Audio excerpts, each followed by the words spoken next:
LANTIRN, which stands for Low Altitude Navigation and Targeting Infrared for Night, is an external sensor suite, used on the F-15E, to allow night flight at low altitudes, and attack ground targets using precision laser-guided weapons. Developed by Lockheed Martin, it entered service with the U.S. Air Force on March 1987. The LANTIRN system comprises two pods, the AN/AAQ-13 Navigation Pod, and the AN/AAQ-14 Targeting Pod. On this training mission, we will learn how to use the navigation pod on forward-looking infrared navigation. The targeting pod will be examined on a different training mission. In order to have the LANTIRN pods available on a mission, they have to be mounted on dedicated stations below each air intake. On DCS, this can be done on the mission editor, or they can also be mounted once the mission has started, using the rearm refuel menu of the ground crew. The two LANTIRN pods are independent of each other. You can mount either one, or both. The navigation pod contains a fixed forward-looking infrared sensor, FLIR, which provides on the HUD an infrared image of the terrain, superimposed on the outside scenery. The FLIR has a 28 degrees field of view in azimuth and 21 degrees in elevation. The actual pod also includes a terrain-following radar, the APN-237A, which inputs to the aircraft's flight control system, enabling it to maintain a pre-selected altitude above the terrain and avoid obstacles. We will study this feature on a separate training mission. Press space bar to begin the training. We can confirm the current status of the FLIR sensor on the menu 1 of the UFC, next to push button 7. Currently it shows NF off, which means the pod is either not present, or it is unpowered. Other values for this field can be NFNR, not ready, wait until the pod reaches its operative temperature. NF standby, the pod's power switch is on its standby position. NF norm, the pod is operating on its normal mode. NFBRST, the pod is currently on boresight mode. Press spacebar to continue.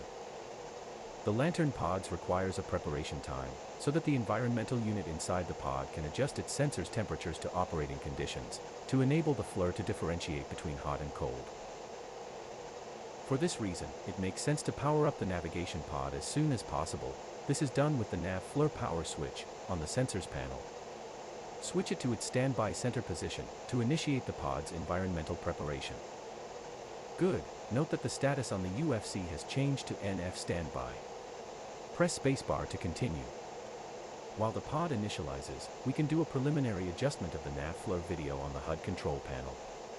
The highlighted knobs control the brightness and contrast level of the NAV FLIR video in the HUD. In addition, the contrast knob has an off position, which removes the FLIR video from the HUD. Set both knobs to their 12 o'clock position.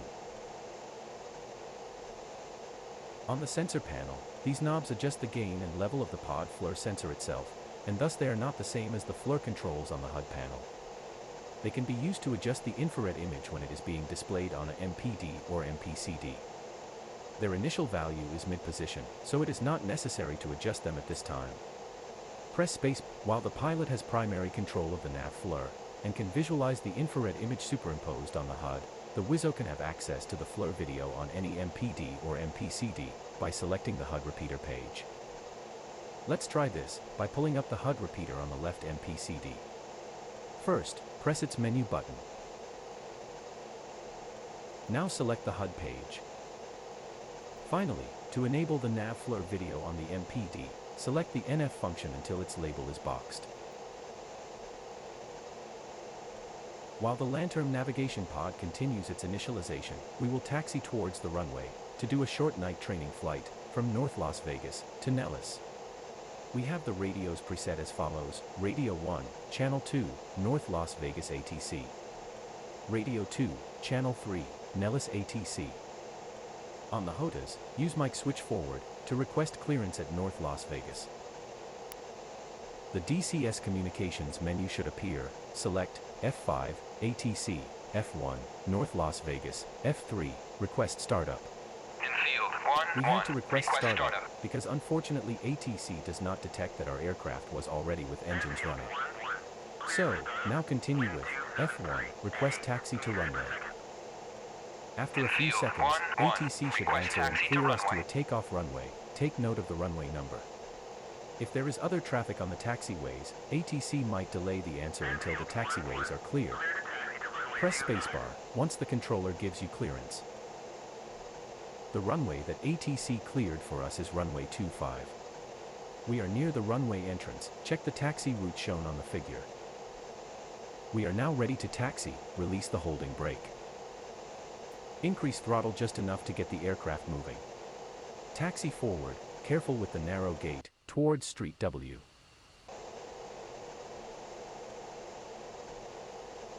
Good, you are now moving north on Street W.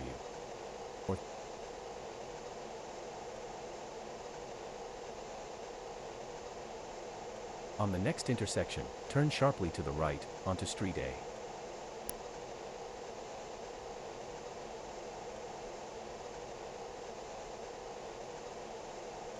This is Street A, the blue lights mark the borders of the street. Up ahead, Street A will curve left, towards the runway.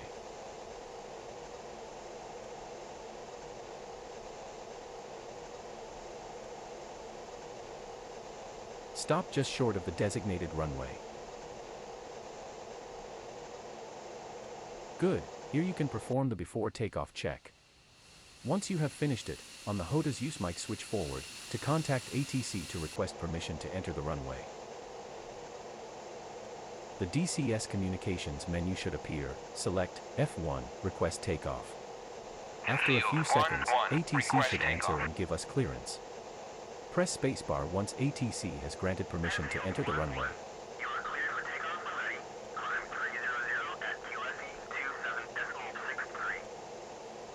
27.63. Increase throttle a bit, and enter the runway.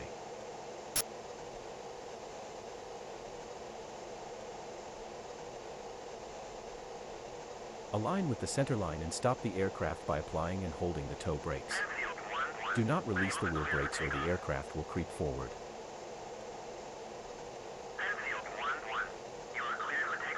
The LANTIRN Navigation Pod should have completed by now its environmental initialization. Move the nav FLIR power switch to its upward, on position, to activate the pod. On the UFC, the nav FLIR status should now be NF norm, as the pod is currently operating on its normal mode, and on the HUD its infrared video overlay should have appeared. Use the highlighted knobs to adjust the HUD video to your preference. Press spacebar to continue.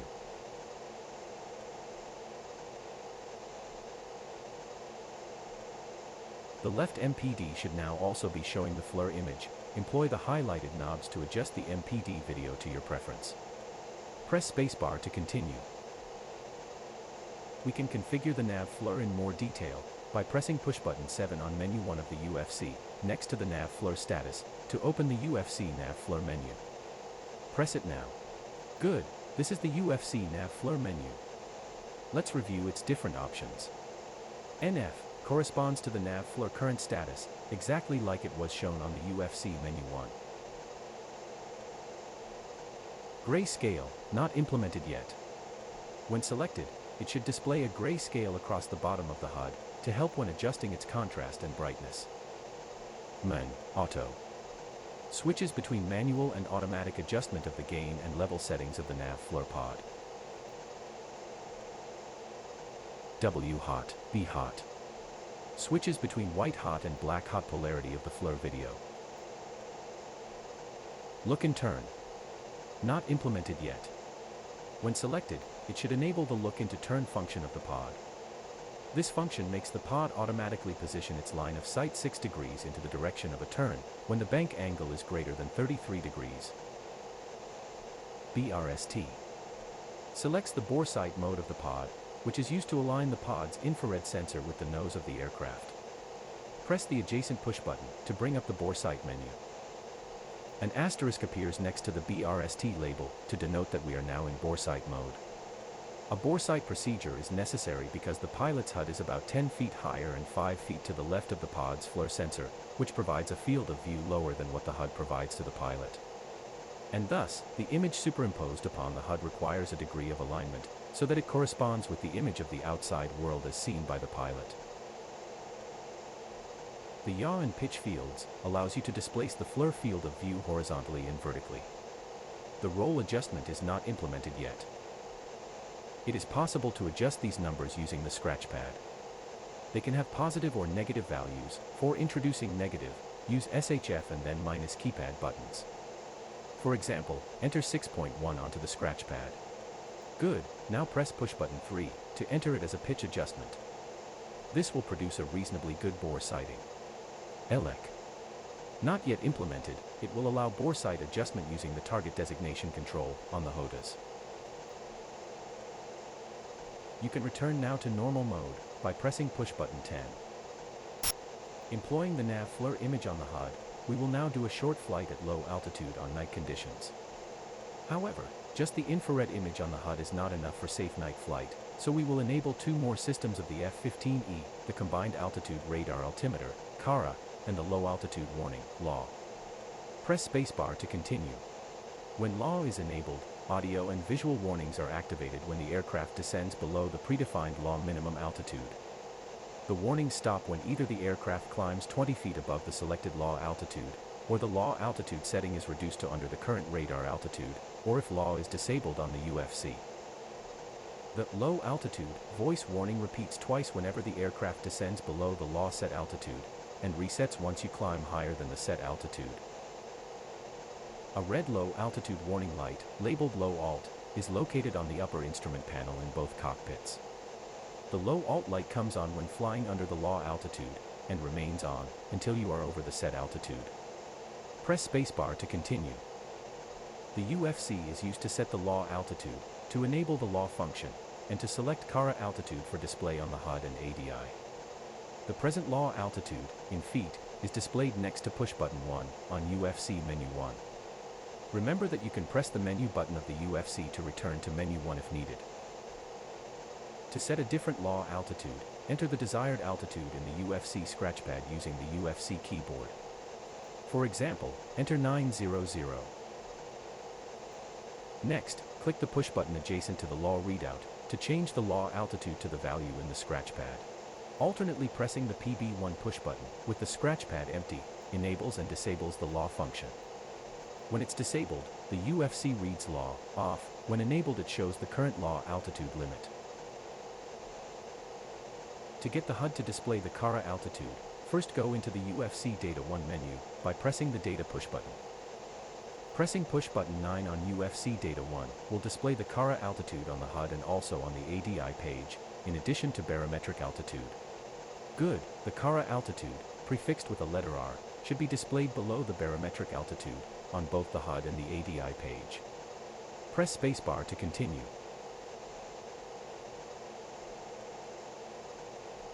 While keeping the wheel brakes fully applied, advance engines to 82% RPM, and quickly check instruments.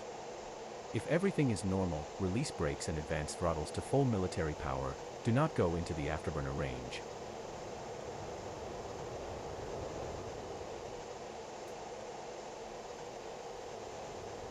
Use rudder pedals to keep the aircraft on the runway's center line. At rotation speed, 135 knots, smoothly pull the stick half back to establish a 10 degrees pitch attitude. Airborne. Retract gear and flaps when airborne.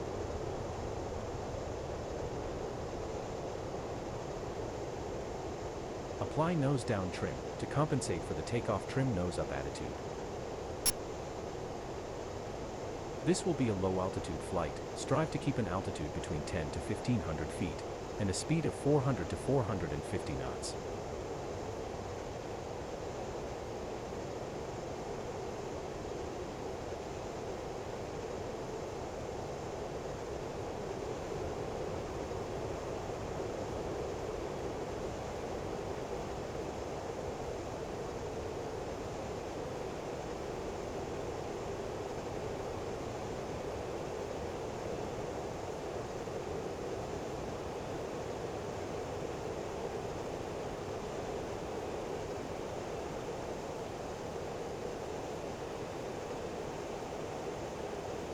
Low altitude, Once you low reach altitude, waypoint 1, turn low left to proceed to altitude, waypoint 2. low altitude, low You are too altitude, high. Strive to low keep at 10 to altitude. 1500 feet AGL altitude.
Once you reach waypoint 2, turn left again to proceed to waypoint 3.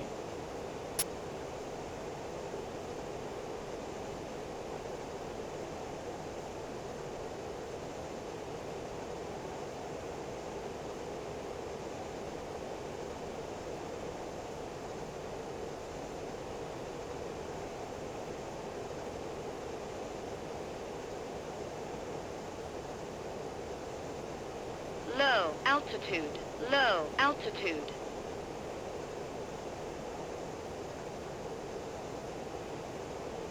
Low altitude, low altitude. Low altitude, low altitude.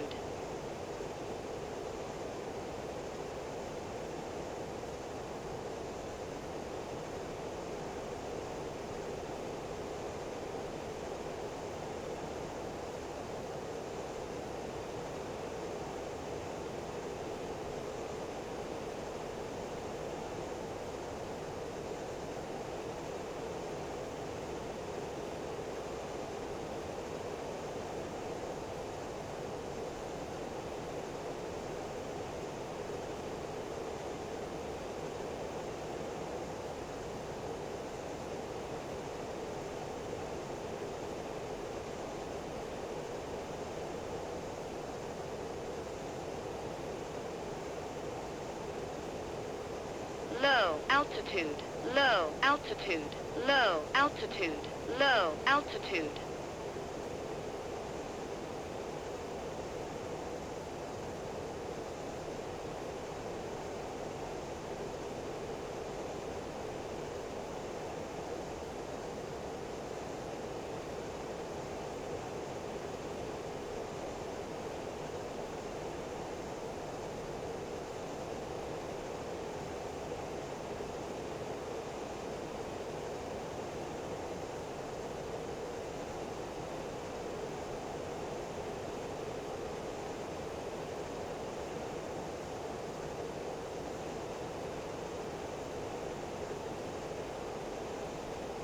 Once you reach waypoint 3, turn left to proceed to waypoint 4.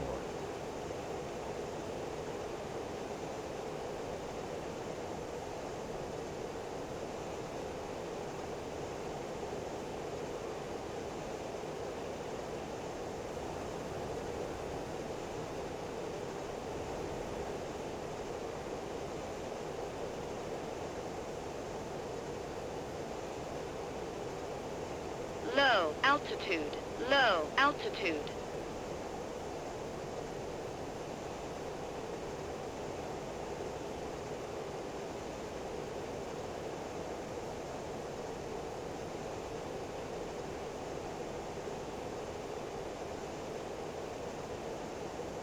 Low altitude, low altitude, low altitude, low altitude.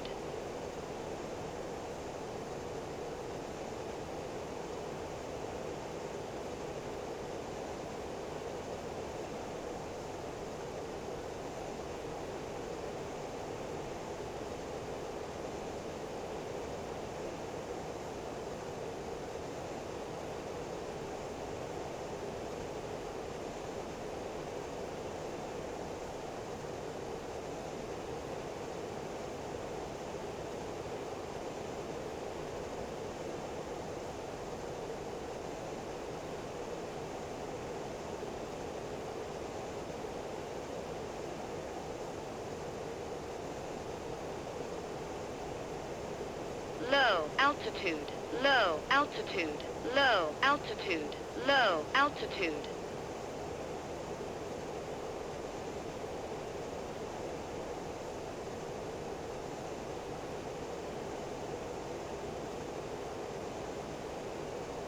Low altitude, low altitude.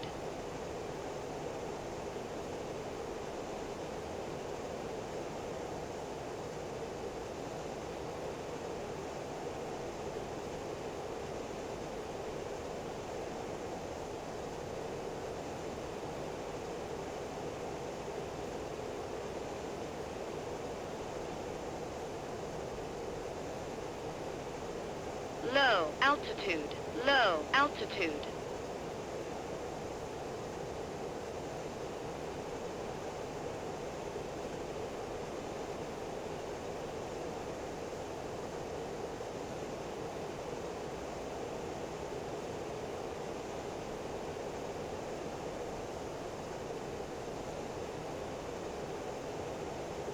Once you reach waypoint 4, turn left to continue to waypoint 5.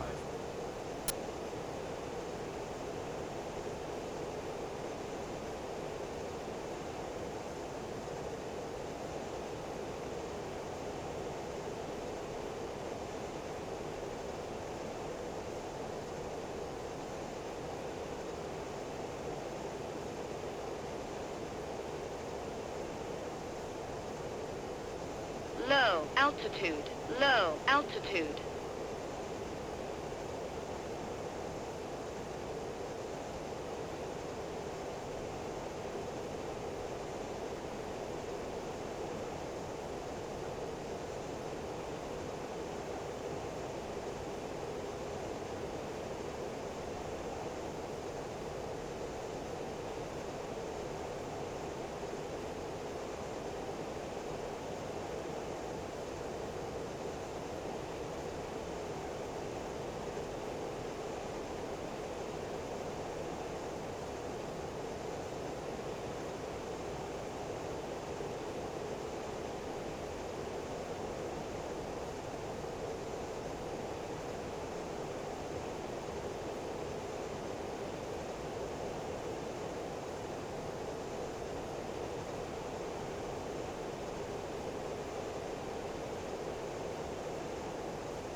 Low altitude, low altitude.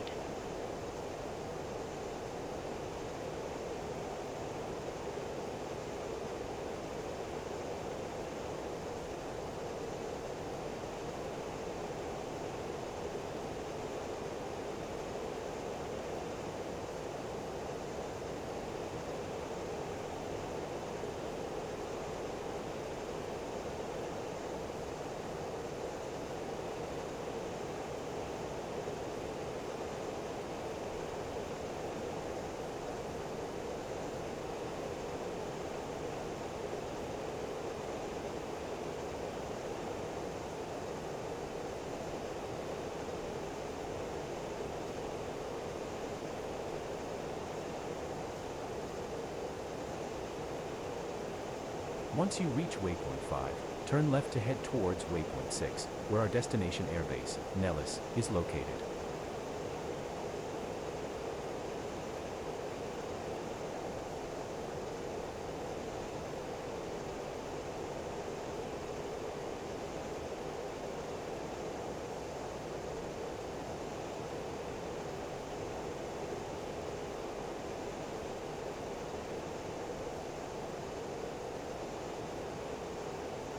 Request landing clearance by moving the mic switch forward to use the radio 2 to contact Nellis ATC. On the communications menu, select F5, ATC, F1, Nellis, F1, inbound. Infield 1-1, inbound. Infield 1-1, flying heading 228, 42, QFE 28.02, runway 21, to pattern altitude. The tower will answer the heading and distance to its landing approach point, which we will ignore since we are already past that point, but it will also inform you that Nellis' current QFE is 28.02 inches of mercury, and that we have been assigned runway 21 left. Press F12 to clear the communications menu. Press spacebar once you receive the ATC's answer. Once you get nearer the airbase, ATC will ask you to contact tower. At that point, move the mic switch forward again, and then select F1, request landing. Begin a shallow descent towards the runway. Reduce throttle and extend the air brake to reduce speed to 250 knots, in order to extend gear and flaps. At 250 knots, lower the flaps and the landing gear. Retrim the aircraft to keep an AOA of 20 to 22 units. Retract air brake and increase throttle to compensate for the gear drag.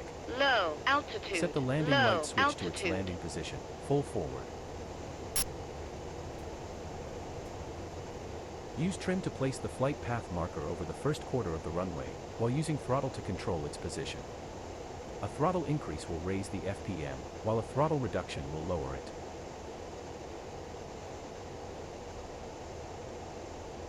The waypoint set at the airbase location is actually on the midpoint of the runway, as denoted by the small circle on the HUD. Don't focus on it, instead strive to place the FPM over the desired landing spot, somewhere on the nearest quarter of the runway. Airfield 1-1, cleared for visual, contact tower.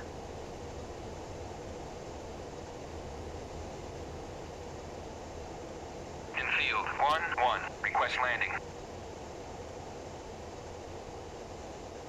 Airfield 1-1, clear to land, runway 21, wind 273, at 7 meters per second.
Begin to flare at 100 feet over the runway, pulling back on the control stick until the FPM is placed just below the horizon line on the pitch ladder.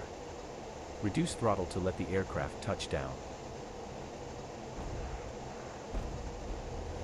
Touchdown. Set throttle to idle, and open the air brake. Use rudder to keep directional control, and raise the nose to 12 degrees pitch, to achieve optimum aerodynamic braking.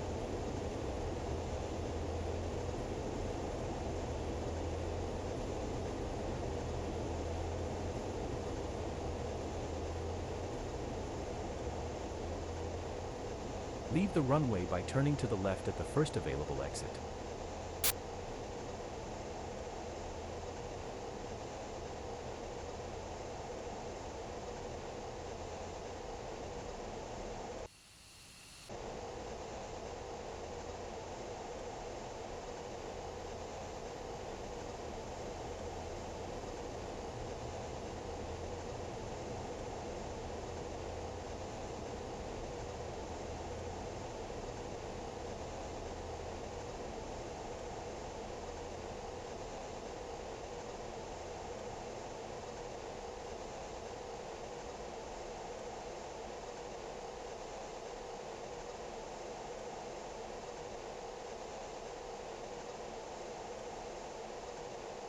Airfield 1-1, taxi to parking area.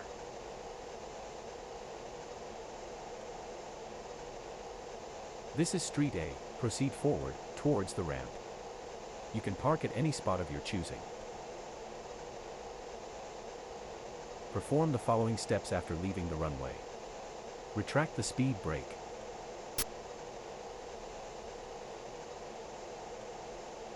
Retract the flaps.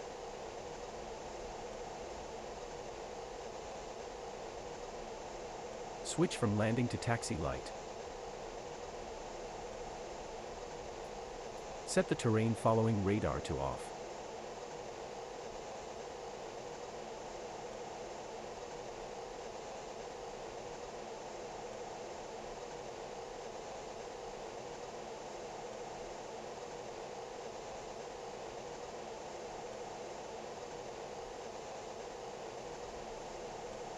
Press and hold the takeoff trim button until its green light illuminates. Yaw rate. This completes the rate. after landing procedure. Press spacebar to continue. Press spacebar if you want to practice the shutdown of your aircraft, or press backspace if you prefer to end the mission now.